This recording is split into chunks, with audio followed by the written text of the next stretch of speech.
People like to say, have a good day, and it's a nice sentiment, but it's a fixed perspective that can put a lot of pressure on us. It's also really hard to define from person to person. What about instead if we ask ourselves, how can I have a better day? At work, at home, in life? That's what this show is all about. The Have a Better Day podcast comes to you from Boon, a personalized coaching platform that helps businesses everywhere to support the whole humans, which are their employees. We have our pulse on what employees are dealing with in today's workplace, and we want to share those insights with you. Welcome to the Have a Better Day podcast.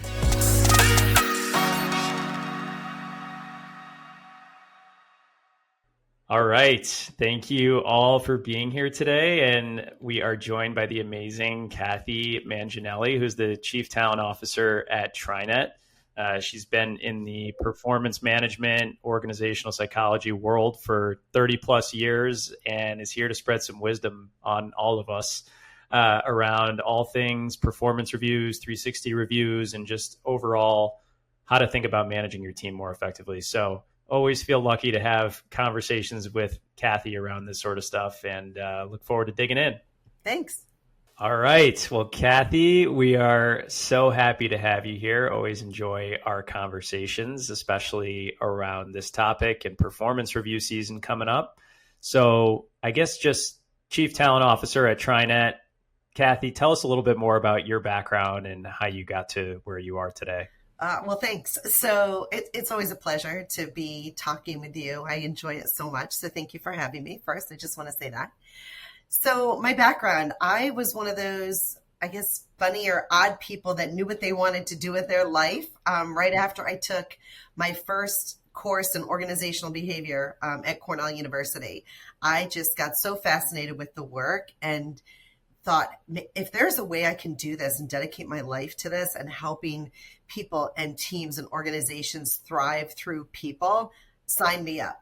And so I was really fortunate very early on to have an internship at Corning Incorporated with Dr. Sarah Stevenson. I'm sure she's retired now, but I give a lot of props to her because she taught me so much in those early days. She was an industrial organizational psychologist, focusing on diversity work, focusing on teams, and at the time, TQM, which is total quality management. We haven't heard about that term in a very long time. Now it's Lean Six Sigma as sort of the modern term for that. And then I just built my career from there. So right after undergraduate, went and got my graduate degree and several certifications, and just continued to be very fortunate where folks took a chance on me, and I was able to grow within the financial services industry until 7 years ago. I joined TriNet. I switched to industries because I had a coffee chat with my now boss and really learned about all the really cool things that TriNet does for small businesses. My husband is a small business owner, so I understand the struggle and the challenges and the fun and the entrepreneurial spirit. And so when I met my boss and learned more about TriNet, I said, I would love to do this. It's a perfect intersection of the passion for the type of technical work I like to do, but also serving a community that I think needs to continue to get support and served in so many ways. So and here I am. And I love to hear, it's rare that you find somebody who knows what they want to do so early on. I feel like, we've talked about my wife before, but I feel like she knew from a very early age that she wanted to be a doctor. Everybody in her family is a doctor, seemingly. So it's always refreshing when you hear that somebody knows what they want to do so early on. I was not one of those people, for the record, but ended up finding my way somehow. And I guess, so you go into the, talent development space. It feels very natural that you would then get into coaching somehow. 100%. How did that, not a transition, but how did that evolution unfold for you? So they are, I would say, cousin skills, right? So they're when we're working with teams and then individuals, we're using a lot of technique and skill to help from a team development, organizational development, individual development perspective. And a lot of that has to do with performance coaching. And so very early on in my career, I got really excited about being able to do that and seeing the lights turn on for folks and for teams, and just seeing their productivity grow through the type of coaching. So I wanted to do it more specifically in the coaching space at the executive level. But, in those years, I wasn't an executive myself yet. I was still learning. I was still growing. And so about 10 years ago, I want to say, about 20 to 25 years into my career, I decided to continue to pursue my education. I got my certification, and I went through a great program actually at Rutgers University. Give a little plug to that program for executive coaching. It was fantastic because it was not only just preparing me for having the actual going through the certification process. It was a certificate program for about 18 months where we went deep into different coaching skills where I could really hone. And, I have to tell you, Alex, and I know we've talked a lot about this. I thought I had been doing coaching in that regard for many, many years. Yeah. But when I went through that program, I learned that, yes, I was doing coaching, but the context of the coaching was a little different. And some of the techniques that I was using really were quite different. And so when I went through the certification program, there was definitely a methodology in a way. I know that you're trained in it as well. I'm not actually. Oh, you're not? I thought you were a coach. No. I mean, as you're talking about it, I'm just like, why have I not gone through you need to do it. That training? You need to do it. Yeah. And I think just as you're talking about this, Cathy, I think people hear the term coaching and hear the term executive coaching. Like, what do you mean by that term? Like, what are the differences in the methodology and how you're thinking about those sorts of things, just for a layman's terms? Yes. So such a great question. And these are some of the learnings that I had. And I think some of the differences between, I think when maybe training folks or HR folks are thinking that they're coaching in this space, not to say they're not. And by the way, Rutgers isn't the only, there's many, universities, there's many organizations out there that have exceptional programs. That's just the one that I went to because I was living in New Jersey. So really the difference, I think a lot of times that when I was coaching, I was actually really consulting. And so the nuance for me, or the difference that I saw, is when I would work with a team or an individual and they would come to me with a challenge that they wanted to work on, I would dance in the space of almost advising them. And when I say consulting, advising them, well, I would do this. Have you thought about that? Yeah. What if you tried this? And then they would come back, they would try it, and how did it go, right? So coaching, executive coaching, at least through my certification, is really not about what I think and what I want. It is really person or team centered. And so it's about the person or the team working through the problem solving with support from me in terms of different questions I ask, how I restate and hear what they're saying, different techniques that you use to play back, help with reflection, help with learning, and letting the individual or the team drive their journey, as opposed to what I had been doing a lot was kind of coming in as a fixer, not with that intent, of course, but kind of really driving and directing the process and the outcome, and even giving suggestions. So it's subtle, but it's meaningful. And I just learned so much. And so I've shifted depending on, now, is there a place for both? 100%. And I'd use both, right? They're like any other tool in your toolbox. You have to pick the tool that's going to work. And so there are cases and circumstances where, you're doing both, but it depends on, I guess, your overall goals. Yeah. And I didn't foresee this happening in this conversation today, but I guess just thinking about like a live role play of thinking about the differences of what you just described, because I still think even what you just described, I just have found in my discussions with people leaders and business leaders, like when they hear the term coaching, it is such a new term, and there's really an education that's required. So I think, like, hypothetical that I'm a small business owner that is learning how to manage a remote workforce. We're trying to think about what to do coming up on performance review season. I am managing a team of however many people. I guess, how would you think about being previous coaching experience and being in that consulting mindset versus from an executive coaching model? I guess, how would you be specifically thinking about answering those questions and asking those questions from those two different mindsets? Yeah. So great question. So we'll play both. So the first mindset, which would be sort of the consulting mindset, if you came to me as a small business owner and you're struggling, how do I set this up? I would say I always, regardless of the path we're going down, start with, what do you want to achieve? Give me your problem statement. What's really bothering you? What are the pain points? And so you would say something like, well, I just want to make sure that I have enough time. It's, I don't know, sales season, and it's very, very busy. Everybody's taking vacation, and I don't know if there's enough time to go through the process. I'm making this up, but let's pretend that's the case. So if I was going into consult, I would say, well, as you think about barriers to time, what are the constraints? What are the things that you want to remove in the process? You would tell me, and then I would give some guidance. I would say, well, I would consider X, Y, Z. Have you looked at, this, that, the other? In the coaching model, it's all around you reflecting on it. So how I would position it's still questions, but how I position the questions is very different. So on the coaching side, it's more of a self-discovery. So I would say to you, what does that look like?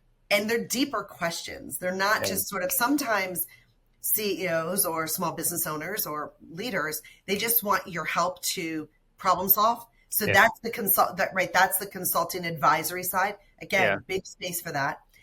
But this is more around sort of deeper root cause. And so you would reflect on that and say, I don't know. And then I would say something like, is this your perception, or do you have facts and data, to support how you're feeling? Why do you think you're feeling the way you're feeling? And what about this concern has you, right? And so it's taking you through sort of a more of a deeper critical thinking process for you to go on that discovery, that problem solving journey yourself. And then you would come back and say, I didn't really think about it that way. I hadn't noticed this way. You're right. Maybe it's my self-talk, the story I'm creating in my head versus actually what's going on out there. And then I would say, so what have you observed? What indications have you had? What conversations have you had? What did you learn from that?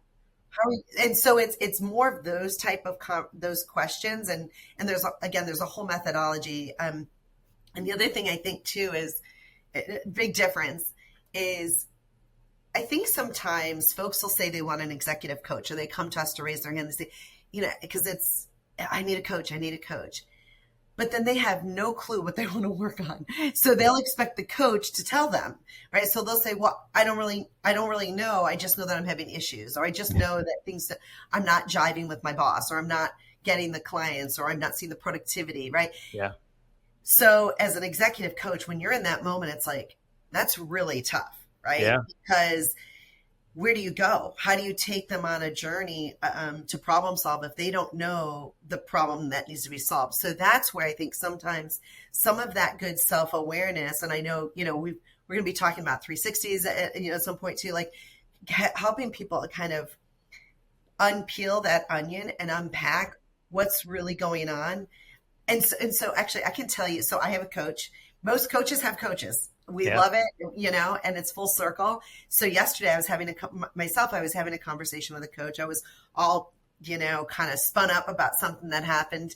But I really couldn't unpack why and what was going on for me. I just knew that I was feeling some sort of way. And she asked me a fantastic question. She turned to me and she said, what's going on with you? And I'm like, that's a big question. But usually coaches versus consultants, the goal is those big questions, right? Because, we are whole self people, right? We're not just workers. And so there's usually so much that to unpack when you're in a coaching relationship that's contributing to what it is, that's going on. Yeah. And there was a Wall Street Journal article a few weeks ago that I commented about, but it was talking about how so many therapists have actually been converting their practices into executive coaching practices. And a lot of what you're talking about it is resembling a lot of these like deeper questions that my therapist is asking me, to be candid. So like, I have a therapist, I have a coach.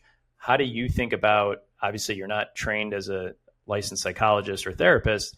How do you think about drawing that line? Because I think there's a couple different terminologies in here. There's consultant, there's mentor, there's coach, there's therapist. And I think that the coaching versus therapy piece is always a question that we get. 100%. And we spent an entire module in my certification program talking about all of those things. So there is context matters. And so when someone needs to start talking about their marriage or their family, like that's therapy work, right? So for me as an executive coach, the context of the conversation needs to be centered around a business problem, something that you're facing in business. And not to say that there's other things that don't creep in, because we're a whole self person, right? But that's where I have to make it very clear up front. And typically I do when you're contracting initially with someone to have a coaching relationship, you talk about what it is and what it's not, where you can go, where you can't, what's appropriate, what's not. And if it starts to go into that space, I'll listen, but I will also regard the fact that I am not licensed to go further. And then of course there's different variants of therapy, right? So there's folks that are maybe just have a master's in social work to your point, the psychiatrists, which are actually administering pharmaceutical for some, sort of deeper psychological situations. And so there's also, it's interesting. So for me, it's like, it's consulting and advice, then it's executive coaching, and then it's the gradients of therapy, depending on what needs to be addressed. Mm-hmm. Yeah. And, the most common question we get is, I'd say the most constructive piece of consistent feedback we get from end users is like, hey, I don't know what I want to work on. So that challenge that you were just talking about, I think that's the biggest challenge for our coaches, but I think that's also the biggest opportunity to use the skills in your toolkit to kind of guide them to the water and bring that out of them.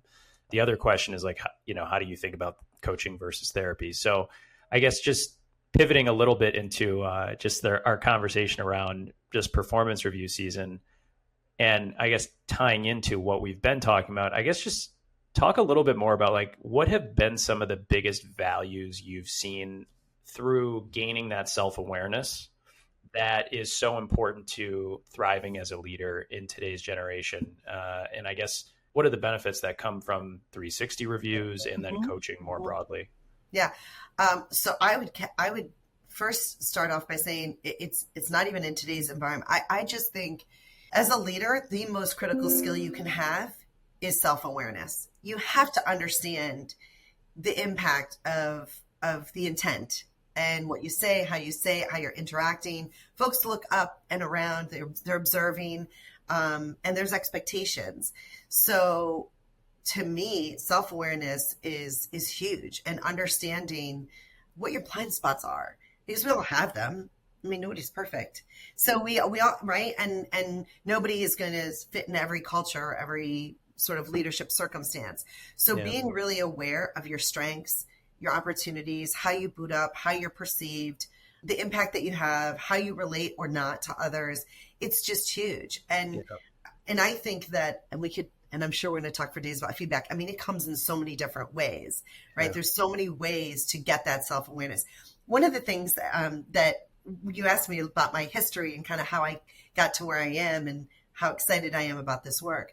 One of the things that I took, one of the classes that I took early on at Cornell, talked about Johari's window. And if you haven't Googled or looked up Johari's window, it's sort of a foundational, these were these two industrial psychologists, Joe and Harry, that's why it's called Johari, Harry's window, that really were one of the forefounders around self-awareness. And what they talked about is any good leader, any good employee really needs to understand how to open that window. They use the metaphor of a window to continue to get more self-awareness. And they have sort of 4 quadrants. It's a very cool model for thinking around self-awareness. But, it's sort of like what you see that I don't see, what I see that you don't see, right? Yeah. What I know that, so if I'm walking around with broccoli in my teeth, I don't know that I have broccoli in my teeth. I don't think, maybe I feel it, but you see it and I have broccoli in my teeth, and because we're friends, you're kind of doing one of these, like, but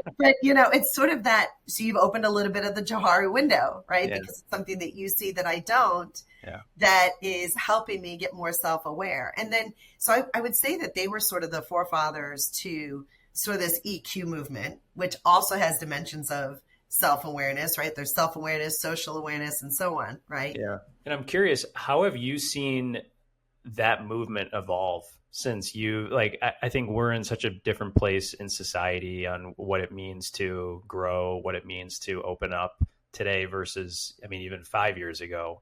What have you seen as some of the biggest evolution in this area? We still talk to many businesses that don't have any sort of performance review tools. I know. I think a lot of it is out of fear for just Sure. giving that transparent feedback. But I guess, how have you seen that evolve and kind of where we're at today? So you just said the word that I was thinking, which is transparency. So I've been doing this 30 plus years now professionally. And I think as we went from Johari's window to EQ, and it's become table stakes, it's a table stakes skill to, especially to performance, because here, I don't believe, and maybe this is Pollyanna of me, but I don't believe anybody goes into work every day to do a bad job. Yeah. People show up to do a good job. It feels good when you're doing a good job and when you're productive, right? It helps that dopamine. It helps our, so our self-actualization. And so, but how do I know? How do I know if I'm doing a good job or not if I don't have some mechanism for feedback? Yeah. And performance management is sort of this, I don't know why it's getting sometimes a bad rap, but it really is, all it is it's a mechanism to understand and get feedback about how I'm doing, both on what I'm delivering and how I'm delivering it and how I'm growing. And so where we are now, I would say in the last 5 years, thanks to Brene Brown and others, is growth mindset. So now there's this big movement to take a look at self-awareness and transparency, to your point, around having this growth mindset versus a fixed mindset, and being able to be open to that feedback. And so I think that even if you don't have this sexiest system or all of the technology and all of that, especially small business owners don't, that's okay. Just start the feedback conversation, right? And I think something that's coming to mind, I don't know if you've read any of John Hoyt's books. There's the coddled American mind, and then his most recent book, the Anxious Generation.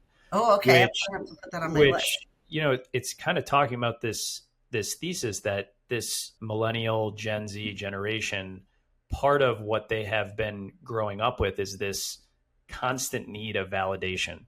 Yes. And I think that's something we're hearing a lot about from older baby boomer business leaders, where it's like, hey, this new generation of employees, they need to hear that they're doing a good job every single day, or there's panic, there's anxiety, and it's affecting work performance. So I guess, how do you think about having a feedback loop that is productive in a way that is, and I think the other part of this book is talking about how, some of that adverse feedback has been shielded from them at an early age, because they didn't want them going through different sorts of difficult times and whatnot. So they've never received difficult feedback before. How do you deliver difficult feedback in a productive way? Because I think that's so much to share. That's so much of what makes 360 reviews impactful, is like, you're going to learn stuff about yourself that you may not have known. Your blind spots might cause you pain, but ultimately you are going to grow from them. Yeah. How do you deal with that dichotomy of what we're talking about as a society? Yeah. So first I'm going to say I have one of those individuals in my house. So I have someone in that generation that is my daughter. She's amazing. And I would say that regardless of the generation, I'm a Gen X. Yeah. Regardless of the generation, I've always been a fan of, you get more with honey than you do with vinegar.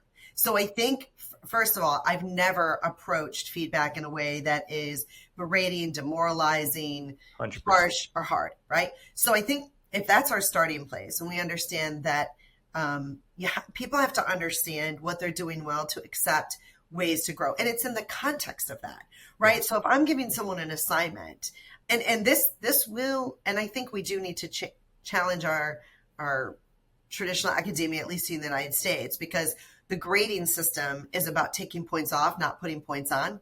So I think we're going to start to see some shift, I hope someday. But for me, it's about putting the points on, not taking the points off. And so if you have to accomplish a task or a project, I think, first of all, talk about how far they've come and what they're doing, because what they're not doing is in the context of what they're doing. Right. So if they're making it 30% of the way there, or they've, accomplished 50 or 60%, but there's a couple things they need to tweak, that's context. So I always start there. And I am going to steal from Brene Brown. I also always advocate, and we talk about this at TriNet all the time. It's embedded in all of our leadership programs, which is being firm but kind. You can still be kind and direct. And for those that work with me, around me, and under me, they will tell you that I give very direct feedback. I'm very specific. I'm very measurable. I'm very constant. Because the other thing, too, is to your point around, well, they never really had it, but now we're giving it to them. You can over-rotate. If someone is not used to getting feedback, and then they're getting feedback all the time, and feedback is positive and negative, right? So we're just using it generically. I think we sometimes think feedback's negative, but it's all types of feedback. It can also feel overwhelmed. And people have given me that feedback that, wow, like I've worked for other managers, and for 3 years, they've never said anything to me. I come work for you. And it's like a part of our weekly one-on-one conversation. I'm just not used to it. And so I think explain the why. I am here for you. I want you to grow. I want you to be the best, because feeling like you're productive and you're at your best, that's a good feeling. And we want you to feel that way. So I'm here to help you, coach you, but I can't do that unless I open that Jahari's window and tell you got some broccoli in your teeth, And so I think that's the way I approach it. Yeah. And I think you bring up so many good points. I think this idea of like being firm but kind is such an important piece in all of this, and being transparent and being consistent. I think all of the things that you're talking about are, like, to me, what make a good leader and a good manager in a lot of instances. But the reality is, like, you've been in this world for 30 years, and this is what you've lived and breathed. We talk to so many people who have gotten promoted into new roles, who have become new managers. They were really good individual contributors, and now all of a sudden they're managing a team. And it's like, oh, well, be firm but kind, and do all of these things. Like, I guess what is, and especially like for so many of these small businesses that maybe don't have the resources of a TriNet to have a really robust learning and development program, like, how do you think about developing these skills in a really effective way for those leaders? Yeah. So the first thing I would say is just start trying, right? You're not going to be perfect. Somebody quit that worked for me when I was in my 20s. She actually screamed at me and quit because of how bad I was as a frontline people. It was my first opportunity, and I didn't have any training. I was thrown into it, even though it's interesting. It's my craft. Very early on, I wasn't getting the coaching and support to know how to do it, and I was terrible at it. And so, but I would say, don't be afraid. The worst thing you can do is not have feedback conversations, not talk to people about how they're doing. And then, because I always put myself in other people's shoes. You don't want to be blindsided at performance time, and they don't want to be either. You want to know where you stand, and they do too. Yeah. So the best gift you can give someone truly is to be honest with them and open with them and kind, and put their needs at the center and the goal of growth at the center of the feedback. So I would say, just tip your toe in it. It's not going to be perfect. It is okay. You might have someone not react well, but the other thing I would talk about is intent. So I always try to share that, listen, I might not be the best at this, but my intent is to help you. My intent is this. And then I offer the feedback. The other tool I'm going to give you that I got probably 15 years ago that I use incessantly, and it is super, super easy for folks that are brand new kind of in this space, is did wells and next times. So my entrance into performance feedback or even coaching is did wells, next times. People can understand that. So here's what you're doing well. next time, here's what I think you should do. It creates this reflection cycle as well. It's very simple. It takes 5 minutes. Yeah. If you're kind of nervous about like, how do I have it? The worst thing is to overblow, like it's got to be like this like 1 hour long conversation. Integrate it to your day. I know how busy you are. So integrate it into your normal course of conversation. And that's what I do, which is why people are like, wow, she gives a lot of feedback, because I just do it in the rhythm of the work. So did wells, next times. Start there. That's a great place to start. And then you can evolve your competence in the area of giving good feedback.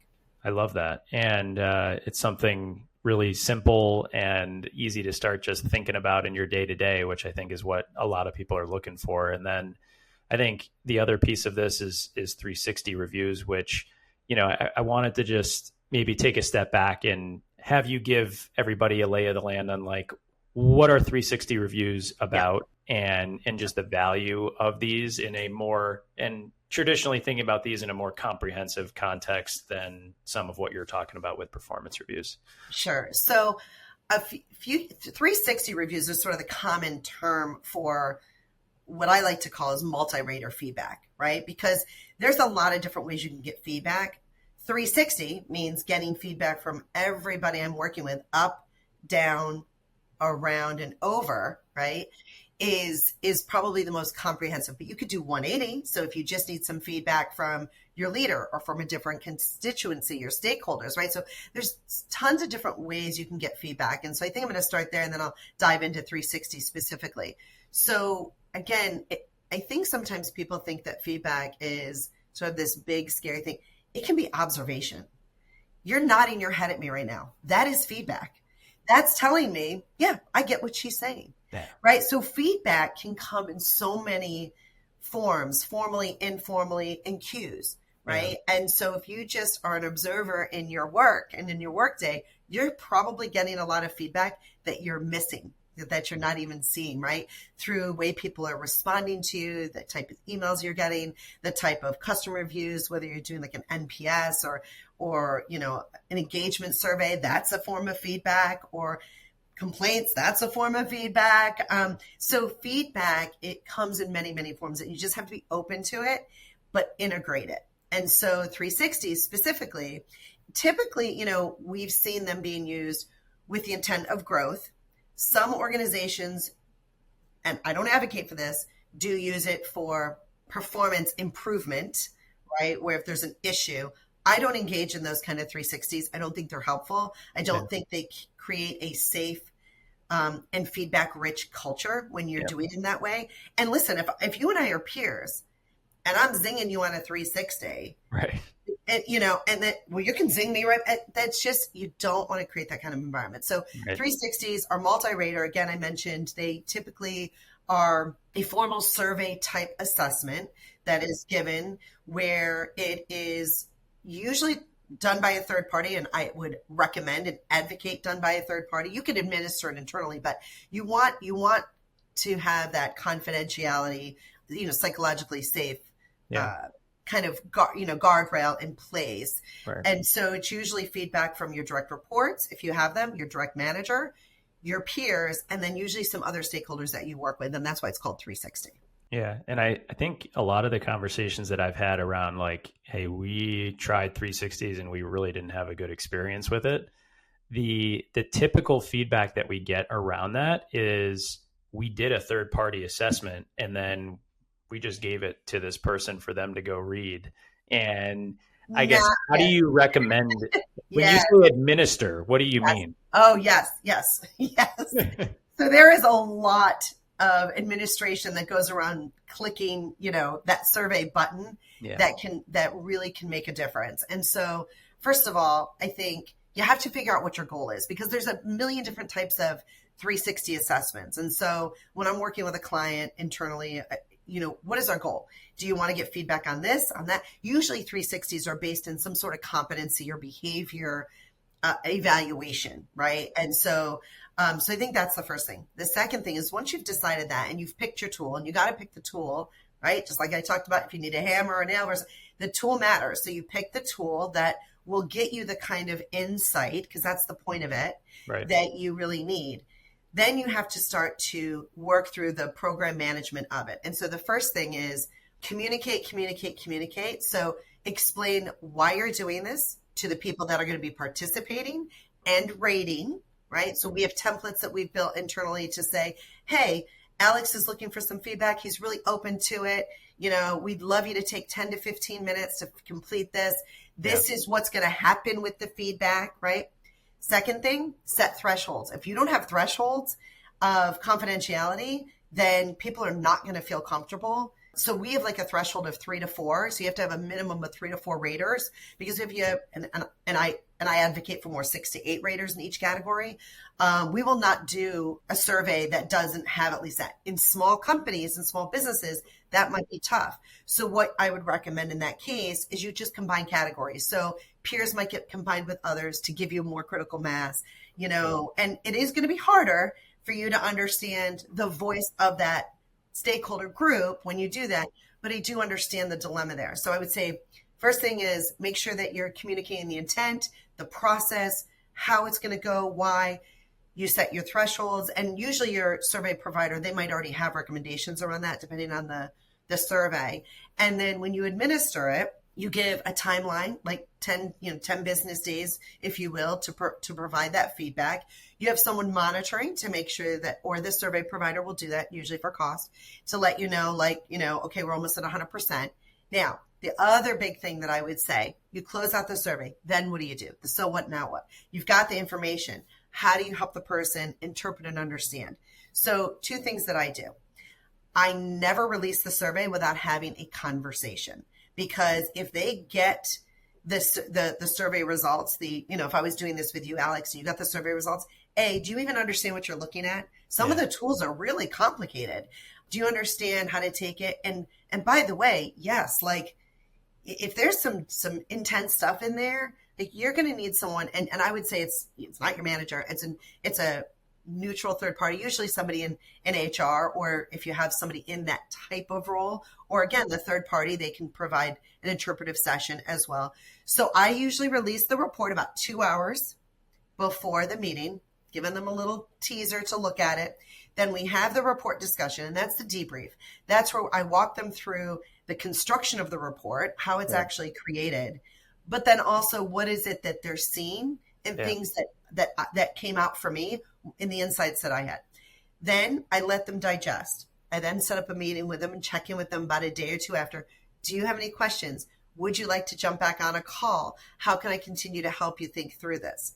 And then what I do at that point is we have standard templates to recommend to thank your raters. However, I'm going to tell you a fatal flaw that I see all the time, not at TriNet because we know how to do this, but at other companies, is when we tell somebody or we guide and advise you to say, tell your raters thank you. They spent the time to give you feedback. So, you learned something from that feedback.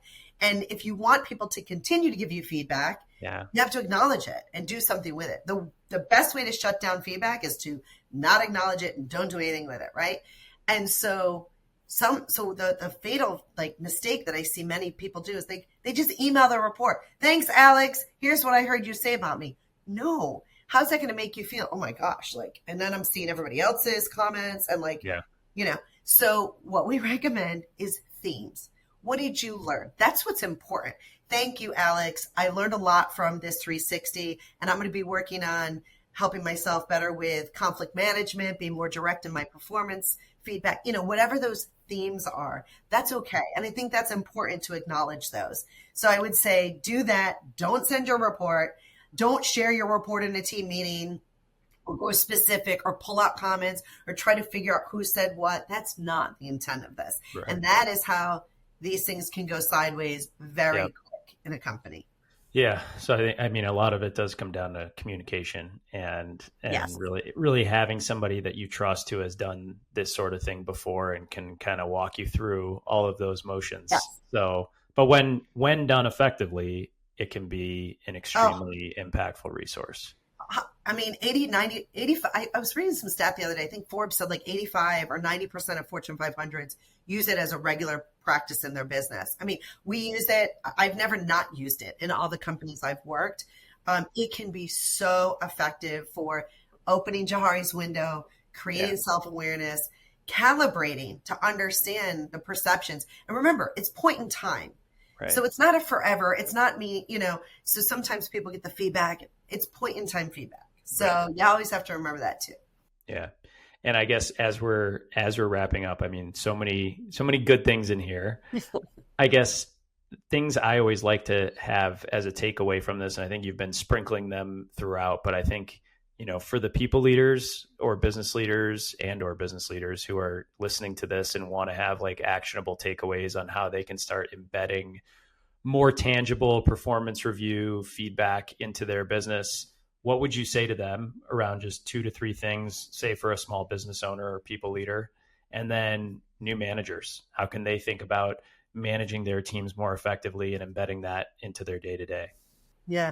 For the business owners, I would say try to role model and create an environment where you're normalizing feedback. It's just becoming the way that you work culturally, right? Did well, next times. And share that in your team meetings, share that if you have town halls, talk about feedback. I just shared feedback I got, talk about feedback that you've received, how you've grown from it. If you start to destigmatize it and demystify it and really kind of just bring it to the surface of this is just how we work and this is the culture, I think that is the very first place to start and be a little bit more transparent and vulnerable in the process.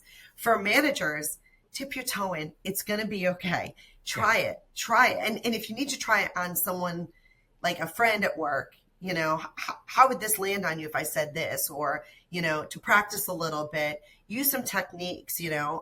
I mean, if you use a Microsoft Copilot there's so many AI tools now out there that can help you with how to word things in a way that, and then always put their shoe on, right? You want to know if you have broccoli in your teeth, don't you? I do. So think about it, right? So think about how can I message this that I would want to hear it, that would help me grow, help me be productive. And then the last thing I would say is just do it. Just not do it, right? I mean, the worst thing is being blindsided and not kind of knowing where you stand, because that's what everybody really wants at the end of the day. And you can balance it, back to your earlier point around the millennials, around needing appreciation. Thank yous go a long way. And they're so quick to say, thank you, appreciate that. You literally can just say, thanks, I appreciate you did that. And that's all you need to do. They don't need it's not about the big grand gestures anymore, 100%. And I think so much of life just comes down to just do it. Yeah, totally. We'll end this with the Nike slogan. But I guess last thing, Cathy, where can our listeners find you? So obviously you can email me at Cathy.Manginelli@TriNet.com. That's my home. That's where I live. Or LinkedIn. I have a LinkedIn profile out there, Cathy Manginelli. So I welcome it. Listen, you can tell this is my life's passion. So however I can help anybody that's listening out there today, I'm here for you. So thanks. And thank you, Alex, for having me. Yeah, no, you're the best. I feel like I could pick your brain on this sort of stuff all day. So I always have good takeaways from our conversations and appreciate your time and spreading your wisdom for the rest of us. Thanks. Talk soon. All right. Bye-bye. Thanks. Bye.